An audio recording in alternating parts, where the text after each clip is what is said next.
So a big thanks to Xotik for sending me this RC car to show you guys. They're the first company to send me something for review, so I really appreciate their help in growing the channel.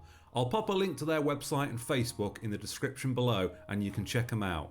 And just look how tiny that is. That's really small. 1/32 scale. So the idea behind this car is it's a mini four-wheel drive car that can run on a track, but you've also got the added remote so you can drive it off the track too. That's pretty cool. So we got a great looking box. I know some people aren't going to care about the packaging, but good looking packaging can go a long way to making your product look professional. And it is something that other companies struggle with. But as you can see on this box, it's all very well designed. No mistakes on any of the wording. So they've got 3 cars in total, an F1 style, a manga and anime style, and this racing truck style, which is the one they've sent me. Quite pleased with that because I think this one looks the best. Here we can see the details of the car, proportional steering, size 130 motor, and an integrated LiPo battery. And there's some more details about the car on the back. Okay, I'm not going to wait any longer. Let's get to the unboxing. So here it is. Like I said, I've got the Diesel Thunder model, which in my opinion looks the best. And just look how tiny it is compared with my hand.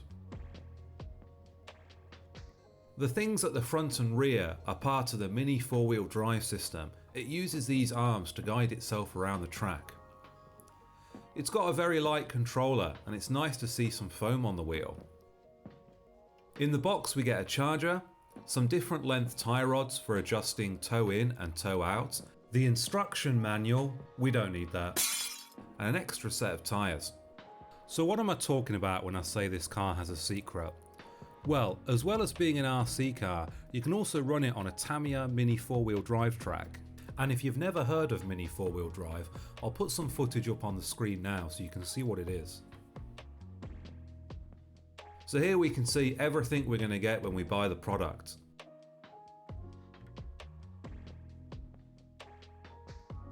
The rear arms can be taken off and replaced with a more higher end setup if you're into mini four-wheel drive racing, but the front ones are not removable. If you rotate this clip at the back, we can remove the body shell and have a look inside. It can be a little bit fiddly, especially if you've got fat fingers like I have, but eventually we can get it off and take a look. So inside we can see our combined ESC and receiver, and we've got a little 300 mAh 1S LiPo in here.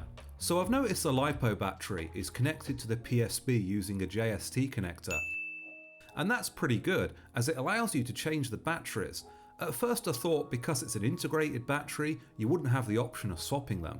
But you should be able to get yourself some small 1S LiPos and have spares.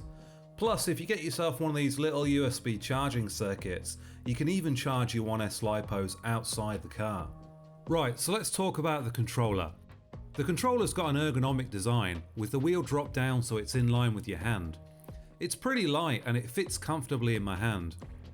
The action on the wheel and trigger is very smooth and it feels precise. The steering servo feels accurate and steering response quickly follows your inputs.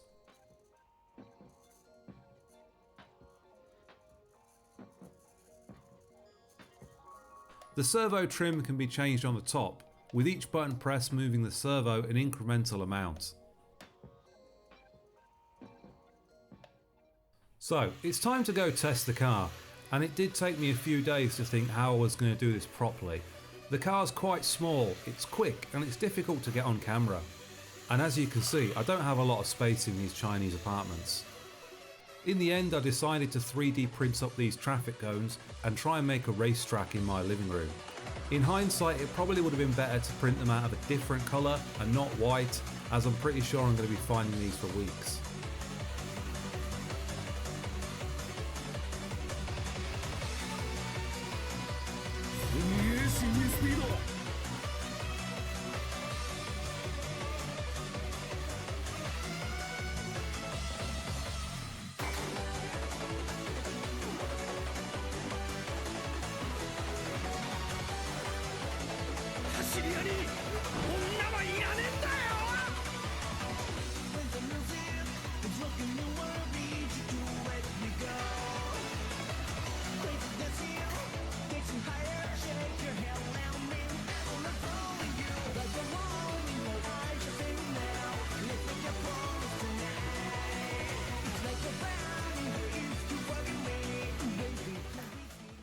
Right, enough of that. I decided to go to my building's underground car park. It's got a smooth surface, and there should be enough room to open it up a little.